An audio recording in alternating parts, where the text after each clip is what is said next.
Good evening, members of the Business Roundtable. It is my privilege tonight to introduce President Barack Obama, the 44th President of the United States, and it's great to have him with us. Many of us at the Business Roundtable have had the privilege to work with the President and members of his administration here at home and all around the world. The all around the world part I can vouch for on a wide range of issues where the interests of American business and government intersect, from trade and export promotion to investment and tax policy to education and regulatory reform and more. I know that all of us, whether in business or government, share the goal of strengthening our economy and creating more jobs more quickly for American workers. And Mr. President, we are eager to hear from you on those topics and others tonight. In the audience, we have more than 90, I think the count is closer to 100, CEOs representing American businesses from across the country. A great turnout, I would say a record turnout of our Business Roundtable membership, particularly on short notice. Mr. President, we are honored that you've chosen to spend your evening with us, and we look forward to a candid, productive, private discussion following your remarks. With that, ladies and gentlemen, President Barack Obama. Thank you. Yeah. Thank you. Thank you very much, everybody. It is good to see all of you. Jim, thank you for the introduction. It is a privilege to be with the men and women of the Business Roundtable. Over the past 3 years, we've worked together on a number of issues, and we've found common ground on an awful lot of them. Some of you have dedicated your time and energy and expertise to serving on my Jobs Council or my Export Council. Others have hosted me or cabinet members at your companies, at your plants, at your distribution centers. And this engagement has been incredibly productive for us. It's helped to shape our collective work to get this economy growing again. So I just wanted to say thank you for that. Tonight, I want to keep that engagement going, so I'm going to keep my remarks at the top relatively brief. I'm looking forward to hearing about your new Taking Action for America report, and I'm going to hopefully spend as much time listening as I do talking. But the last time I addressed this group was just over 2 years ago, when we were still working to clear away the wreckage from what turned out to be the worst economic crisis that we've seen since the Great Depression. And obviously, we've got a long way to go. We've still got millions of people who are out of work. We still have a lot of folks whose homes are underwater. There are enormous economic challenges that lie ahead, and we're going to have to think strategically and systematically about how we restore a sense of middle-class security for Americans who are doing the right thing, working hard, looking to support their families. The good news is, over the last 2 years, businesses like yours have created over 3.7 million new jobs. The American auto industry has come back. Companies are bringing jobs back to America. Manufacturers are adding new jobs for the first time since the 1990s. And I've seen it firsthand in many of your companies. Most recently, I went to the Boeing plant out in Washington State, and Jim informed me that last year orders for commercial aircraft rose by more than 50%, and they had to hire 13,000 workers all across America just to keep up. And I have to say that given the number of planes that I've been selling around the world, I expect a gold watch upon my retirement. So the economy is getting stronger, and the recovery is speeding up. And the question now is, how do we make sure that it keeps going? I've been talking a lot recently about how we can do that, how we can help companies like yours hire more workers, bring more jobs back to America, how we can leave an economy that's not just restored to pre-crisis levels, but positions ourselves to be competitive in this 21st century economy over the long term, an economy built to last.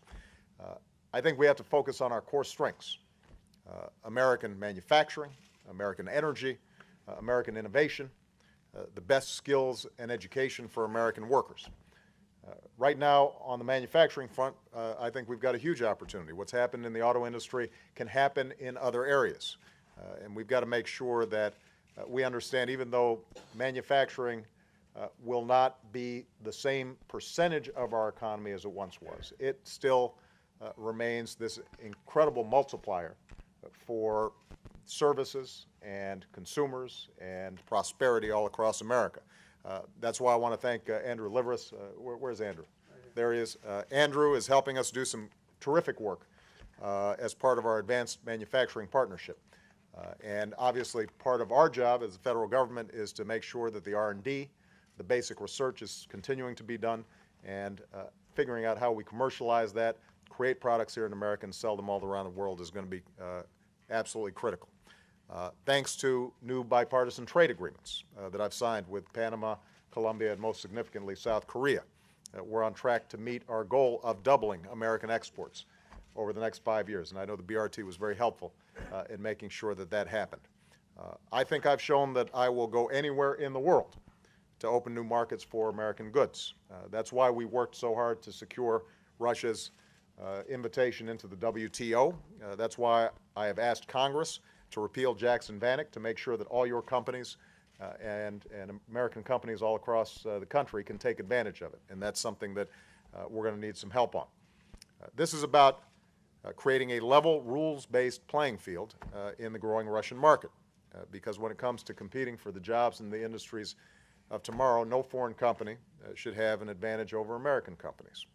When the playing field is level, American companies will win, American workers will win, and this country will win.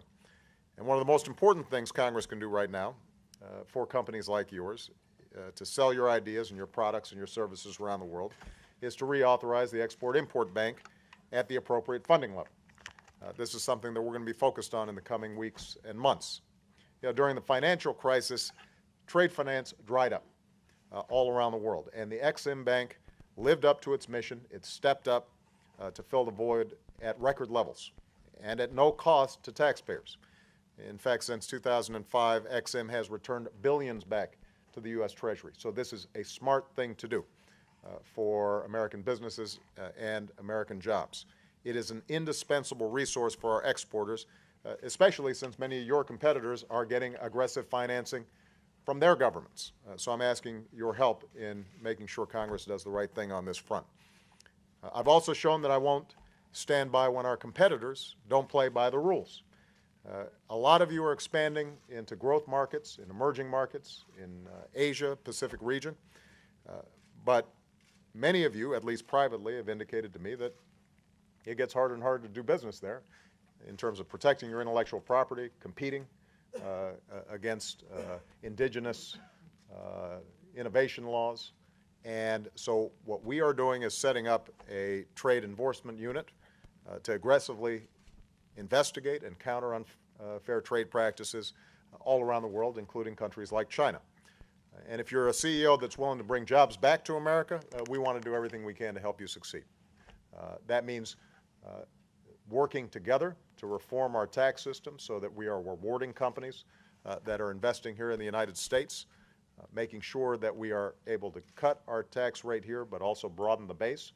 That is going to be a difficult task. Anybody who's been involved in tax discussions in any legislature, but especially Congress, knows that it's like pulling teeth, but it is the right thing to do for us to become more competitive.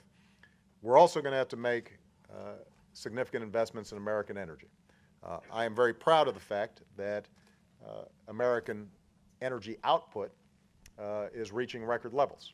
We are seeing the highest oil production in the last 8 years. At the same time, because so many of your companies have become more efficient, we're actually seeing a reduction in imports. In fact, below 50% for the first time back in 2010, first time in a decade.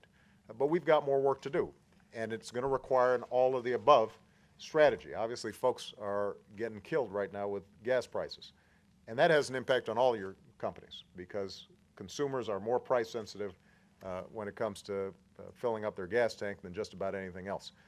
That means, yes, we've got to produce more oil and more natural gas, and we are game for that. It also means, though, we've got to invest in the energy sources of the future.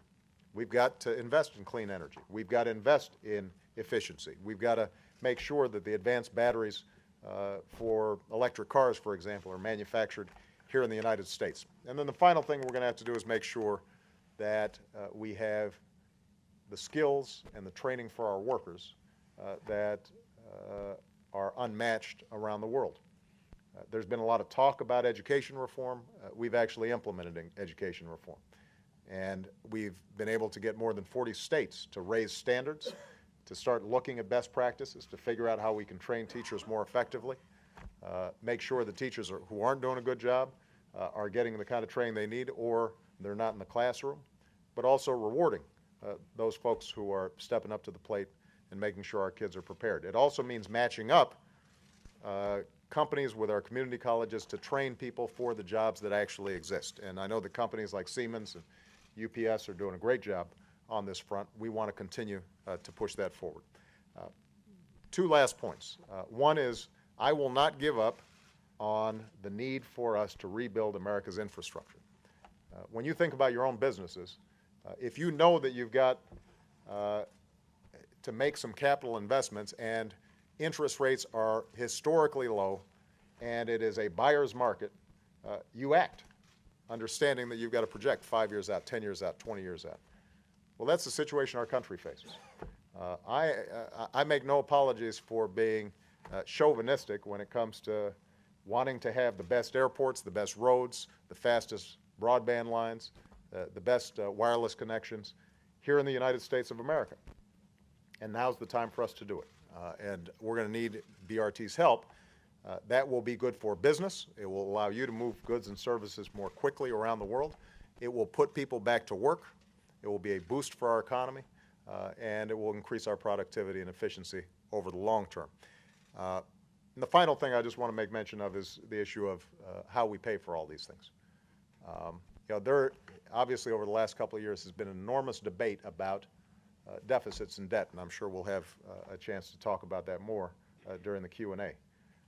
The fact of the matter is that we have already made significant cuts when it comes to discretionary spending. We are pruning this government to make sure the programs that don't work we eliminate so that we can invest in the programs that are necessary for our growth.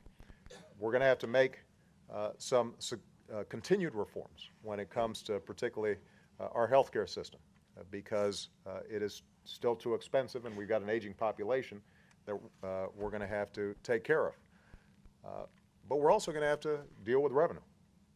And that's something that I think the American people instinctually understand, that if we do this in a balanced way, we can solve our problems. This is not a situation that is analogous to Greece. We don't have to cut by 25% and raise taxes by 25%. That's not the situation we find ourselves in. These are relatively modest adjustments that can stabilize our economy, give you the kind of business confidence you need to invest, and make sure that America wins for the future. I'm prepared to be a partner in that process, but we're going to have everybody pulling together. The business community is going to have an important voice in how that moves forward. So with that, I want to thank you again, and I look forward to the questions and the comments. Terrific. Good.